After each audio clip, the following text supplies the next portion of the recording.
Bonjour fidèles abonnés, ici le roi des champignons. Alors actuellement je suis dans une autre ville, juste à quelques centaines de kilomètres de Delhi. Je suis venu aujourd'hui dans un centre de recherche pour, n'est-ce pas, discuter avec les chercheurs indiens pour comprendre leur manière d'aborder la mythiculture, leur manière de traiter les problèmes de température. Je vais vous rappeler qu'ici, en Inde, à des moments spécifiques de l'année, la température va jusqu'à 45 degrés. Alors, il y a des manières spécifiques de faire des bâtiments, comme c'est le cas ici, et que d'ailleurs, je vous dis, vous pouvez faire chez vous. Ils ont des manières spécifiques de faire des bâtiments pour résister à ces questions de température sans pour autant utiliser des appareils pour la culture.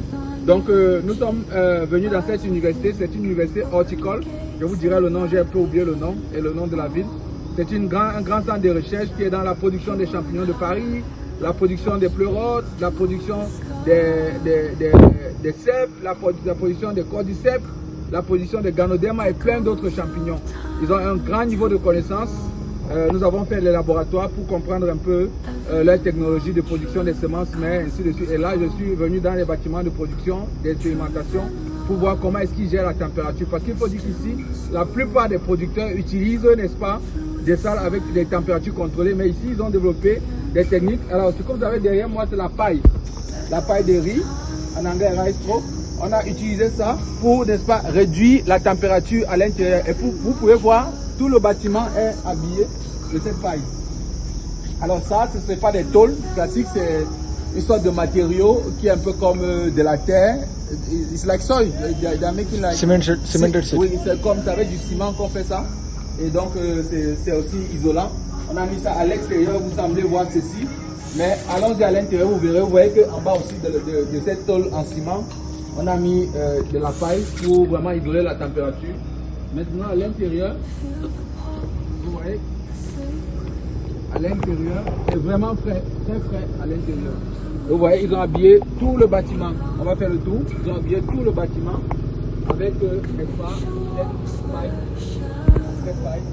Et je vous dis, contrairement à ici, chez nous, nous n'avons pas de problème de température. Ici, la température est très élevée. Mais dans cet hangar en paille, il n'y a pas de problème de température. Et il n'y a pas de problème de température. Alors, je découvre avec vous, ils mettent des ampoules dans les championnières. Apparemment, ce sont des simples ampoules, ce que j'ignorais. Nous allons essayer de voir si avec ces simples ampoules, ça marche. Alors, regardez la manière de faire les étagères. C'est des simples étagères. Dans d'autres salles, j'ai vu des cordes, ils ont aménagé avec des cordes. Et ici, ils sont en train de faire des expérimentations de plusieurs espèces de champignons.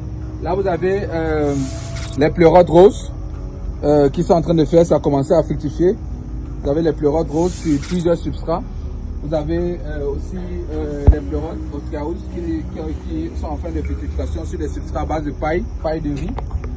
Et donc, dans d'autres salles, il y a d'autres espèces. Je vais vous montrer le type de pleurote. Voilà, c'est des pleurotes Oscarus qu'ils ont ici, ce genre de pleurote. Alors je précise que c'est la question de température, on a utilisé la paille. Donc c'est principalement ça que je voulais vous montrer dans cette vidéo. C'est principalement ça que je voulais vous montrer dans cette vidéo. Nous allons faire le tour de plusieurs centres de recherche ici en Inde pour, n'est-ce pas, capter la technologie, voir comment ils s'y prennent pour produire des champignons. Il faut dire qu'ils sont très avancés aussi dans la production des champignons. Et nous allons revenir faire, n'est-ce pas, une restitution à tous les producteurs avec qui nous travaillons pour leur adapter les itinéraires techniques, surtout dans les pays tropicaux, le Burkina Faso, le Mali, dans les pays un peu moins arides comme la Côte d'Ivoire, le Bénin, le Togo, le Cameroun. On va, n'est-ce pas, essayer de partager ces idées, ces innovations pour permettre aux producteurs, n'est-ce pas, d'être plus efficaces et plus rentables. Alors, c'était le roi des champignons. Je suis en Inde pour une mission de formation scientifique, une mission d'acquisition de compétences pour l'Afrique, pour vous montrer comment vous pouvez, n'est-ce pas, développer mieux la myciculture. Allez, restez abonnés. Si vous n'êtes pas encore abonné, abonnez-vous maintenant. Ciao.